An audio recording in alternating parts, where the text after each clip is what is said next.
ये टेलीविज़न के ऊपर रहमानी, सलमानी, शैतानी, छोटे भाई का पजामा, बड़े भाई का कुर्ता पहन के अजीब अजीब वेशभूषा में लोग आते हैं, क्या क्या बकवास करते हैं। एक कहता है बाबर ने भारत को सभ्यता दी है, दूसरा कहता है कि औरंगजेब रब्बुल आलमीन था। वो औरंगजेब को महिमा मंडित करते हैं। भाई माफ कीजिएगा, उनको औरंगजेब को महिमा मंडित करने का कोई इरादा नहीं है। वो हर उस शख्स को, वो हर उस मुल्क को महिमा मंडित करते हैं जो भारत और भारत की मेजॉरिटी के साथ खड़ा होता है। हर उस आदमी को महिमा मंडित करते हैं जिसने आपके ऊपर अत्याचार किए हैं। उनका औरंगजेब से कोई संबंध नहीं है। सिर्फ इसलिए कि औरंगजेब ने जो किया, बाबर ने जो किया, शाहजहां ने जो किया, आपको जलील करने के लिए आप लगातार उस कुंठा में रहें, उस इंफिनिटी कॉम्प्लेक्स में रहें, उस एहसास कमतरी में रहें। इसलिए हर वो चीज के साथ वो वर्ग खड़ा हुआ है जिसमें आपको छोटा बौना दिखाया जा सके। हम आतंकवाद से लड़ाई कतई नहीं लड़ सकते। हम बहुत गलतफहमी में हैं। सेना का काम है, सेना करेगी, आज करेगी, कल करेगी, परसों करेगी, करती रहेगी, ये सिलसिला चलता रहेगा भाई। लेकिन मुझे ये बताएं कि जब ये 40 फौजियों की डेथ हुई तो हमको बड़ा आक्रोश हुआ। अब ये बात कोई और बोलेगा नहीं आपसे, लेकिन आप ज़रा एवरेज लगाइए कि 1971 की वॉर में 1200 सैनिक मरे थे कुल मिलाकर के, और ये जो अभी आखिरी आपकी हुई है सियाचिन वाली, इसमें कोई 650 मरे थे। लेकिन ज़रा सा गूगल पे जाइए और पिछले 2 साल का डाटा निकाल लीजिए, 2 साल का, सिर्फ जम्मू कश्मीर का। छोड़ दीजिए नॉर्थ ईस्ट में क्या हो रहा है, आसाम में क्या हो रहा है, यूपी में क्या हो रहा है, बंगाल में क्या हो रहा है, उसको छोड़ दीजिए। हर 3 या 4 दिन में 2 फौजी मर रहे हैं, आपके इंटरनल आतंकवाद से मर रहे हैं। जरा उनकी गिनती निकाल लीजिए, क्योंकि वो 2 और 1-1 मर रहे हैं तो उनका कोई खाता नहीं होगा भाई, उनके लिए सामूहिक चेतना नहीं होगी। ये वो जानते हैं। 1971 वॉर के बाद पाकिस्तान को यह पता चल गया था कि वो सीधे तौर पे भारत से नहीं लड़ता, ना लड़ सकता है, तो उन्होंने एक डॉक्ट्रिन को ईजाद किया जो भारत के कुछ समझदार लोग जानते हैं लेकिन भारत के समाज को नहीं पता है। 1971 के बाद वो एक डॉक्ट्रिन तैयार हुई और उस डॉक्ट्रिन का काम था bleed India with 1000 cuts. Bharat को 1000 जख्म दो जो लगातार रिश्ते रहे। तो ये आपके देश में रेडीमेड उनको लोग मिल जाते हैं, स्लीपर सेल मिल जाते हैं, कहीं कश्मीर के नाम से, कहीं जेएनयू के नाम से, कहीं जादवपुर के नाम से। ये तमाम वो लोग हैं जो किसी खास एजेंडे के तहत काम कर रहे हैं और भारत अपने ही घर में लड़ रहा है। लिहाजा ये लड़ाई पाकिस्तान को माइनस भी कर दे थोड़ी देर में तो आपके यहाँ बड़ी भयावह है। इसलिए ऐसा नहीं होता कि यकायक एक शख्स एक यूनिवर्सिटी का वाइस चांसलर रहता है, माइनॉरिटी कमीशन का चेयरमैन रहता है, ईरान में राजदूत रहता है, भारत का उपराष्ट्रपति बनता है, 2-2 बार बनता है और उतरते ही उसको डर लगने लगता है कि मुसलमान भारत में डर लगता है उनको। अब उस हामिद अंसारी से ये पूछो भाई कि अगर तुम्हें ये पता चल गया सारा मलाई खाने के बाद कि अब इस मुल्क में डर लगता है तो बर्मा के बॉर्डर पे जाओ, वहां से जो रोहिंग्या मुसलमान आ रहे हैं उनको वहीं रोको भाई को, मत जाओ इस मुल्क में। मुझे डर लग रहा है, तुम्हें भी डर लगने लगेगा, मत जाओ इस मुल्क में। वो मक्कार वहां नहीं जाता है। इसलिए आपके शहर के कुछ लोग, उनको 2015 में एक साहब को डर लगा कि डर लग रहा है, वो अपनी बीवी से बेडरूम में कह रहे थे कि हम सुबह निकल चलते हैं, हमें डर लग रहा है, लेकिन अभी तक गए नहीं, वो चले जाते, हमने रोका नहीं था। फिर शिकायत 2018 में एक साहब को डर लगने लगा, वो मेरी यूनिवर्सिटी से पढ़ के आए थे, मेरे सीनियर हैं, उनको भी डर लगने लगा। मुझे ऐसा लगता है कि हर जो कंपोनेंट है उस समाज का, वो जुडिशरी में हो, वो सत्ता में हो, वो विपक्ष में हो, वो कश्मीर में हो, वो आसाम में हो, वो फिल्म इंडस्ट्री में हो, वो क्रिकेट में हो, वो हॉकी में हो, एक कोऑर्डिनेटेड अटेम्प्ट है, एक दूसरे के तार हैं ये, कि जो जिस हैसियत में है उस हैसियत में इस मुल्क को अपने पंजों पे खड़ा रखो। इस मुल्क की जो पहचान है उस तरफ लोग न बढ़ें। जैसे ही बढ़ते हैं आप, क्या वजह हो गई भाई कि अभी यकायक डर लगने लगा? मैंने इतनी घटना बताई इस देश के अंदर, कभी डर नहीं लगा। 350, 400, 500 लोग आपके मुंबई बम धमाकों में मरे, किसी ने कहा था कि डर लग रहा है? किसी को डर क्यों नहीं लगा भाई? लेकिन अब डर शायद इसलिए लग रहा है कि हम जैसे लोग, GD बख्शी जैसे लोग, RSN, सुशील पंडित, गौरव आर्या और तमाम वो ताकतें जिनको लगता था कि 70 साल हमारे यहाँ कहा जाता है, यूपी में कहावत है कि 7 साल के बाद जो कूड़ा डालने की जगह होती है ना, कहते हैं 7 साल बाद तो उसके भी दिन बदल जाते हैं और कूड़े के ढेर की जगह कोई मकान बन जाता है, कुछ अच्छी जगह बन जाती है। इस देश को 70 साल लग गए, ये कूड़े का ढेर साफ हो रहा है, ये ढेर बदल रहा है। तो लोगों को लगता है कि वीर सावरकर के बारे में उत्तर प्रदेश में चर्चा हो रही है, सुभाष चंद्र बोस क्या थे इसकी चर्चा हो रही है। भारत का प्रधानमंत्री 21 अक्टूबर को लाल किले पे जाके झंडा फहराता है, मानता है, कहता है कि यूनाइटेड भारत का पहला प्रधानमंत्री सुभाष चंद्र बोस था, उनके नाम से म्यूजियम बनाया जाता है। ऐसे ही नहीं है कि कहीं किताबों में मुझे रंजीत भाई बता रहे थे कि सावरकर जी कहते थे कि संसद जो है वो एक मंदिर है। तो हमने मंदिर के सामने किसी को झुकते तो पहली बार ही देखा है।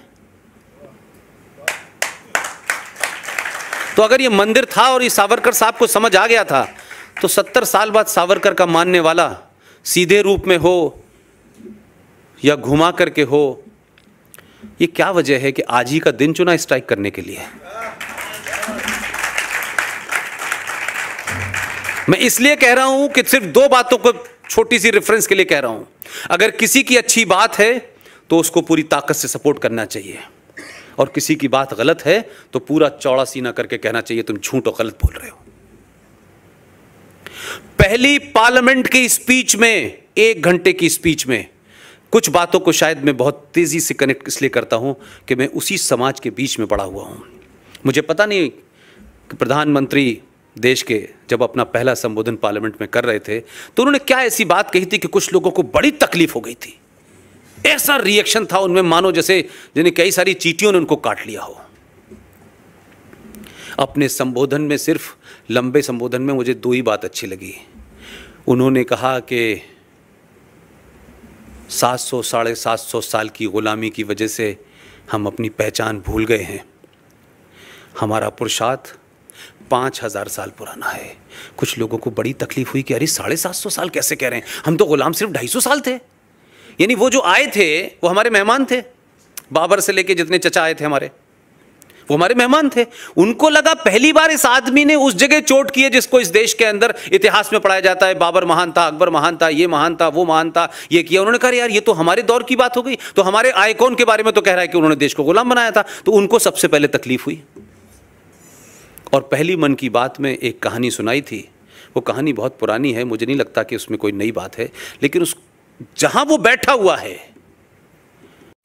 जिन संकटों से वो आदमी घिरा हुआ है, उसकी कुछ कुछ एहसास मुझे इसलिए है कि उसके नजदीक जो सिस्टम कैसे चल रहा है, सिस्टम में कैसे कैसे लोग बैठे हुए हैं, जम्मू कश्मीर के संविधान में क्या हो रहा है, आसाम में क्या हो रहा है, मालदा में क्यों ऐसा हो रहा है, क्या वजह है कि इतने सारे संकटों से घिरे होने की वजह से कुछ बात सीधे तौर पे नहीं कही जा सकती।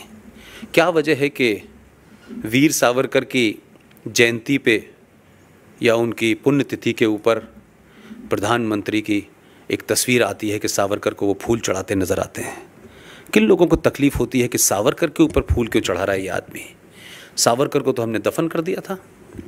लिहाजा उन्होंने क्या किया कि अपनी बात को खामोशी से कहने के लिए उन्होंने कहा अपनी मन की बात में, वो शेर की कहानी है, मुझे लगता है आप सबको पता होगी। अगर नहीं होगी तो मैं दोहराए देता हूँ। बताऊँ उसको? एक शेर शेरनी जो थे एक जंगल में जा रहे थे अपने 4 बच्चों के साथ में। ये प्रधानमंत्री की मन की बात की सिर्फ इतनी बात मैं कह रहा हूं कि हम समझें कि वो आदमी कहां पे कह रहा है, जिसकी ख्वाहिश शायद सावरकर जी की थी। जो बातें सावरकर जी कह के चले गए उसके बारे में पता नहीं, लेकिन वो आदमी कितने धीरे से उन बातों को उस पद पे बैठने के बाद भी कह रहा है। वो अपने समाज को एहसास दिला रहा है, उस समाज से कह रहा है जो समाज सो गया है, उस समाज से कह रहा है जो ये समझता है कि हर काम सरकार का है, सरकार आ गई चली गई, अब सरकार शाम में आए, घंटा बजाए आपके घर का और पूछे कि भैया आप लोगों ने खाना खा लिया? अच्छा खा लिया, मैं जा रहा हूँ। तो ये सरकार से हमारी अपेक्षाएं होती हैं। इस समाज को जगाने के लिए इतने सटिल तरीके से, इतने बिटवीन द लाइन्स कहने के लिए भी आप में हिम्मत होनी चाहिए। उसने कहा कि एक जंगल में एक शेर और शेरनी अपने 4 बच्चों के साथ जा रहे थे। शेर की प्रवृत्ति शिकार करने की होती है। भेड़ियों का एक बहुत सारे भेड़िए जा रहे थे, उनका एक झुंड था।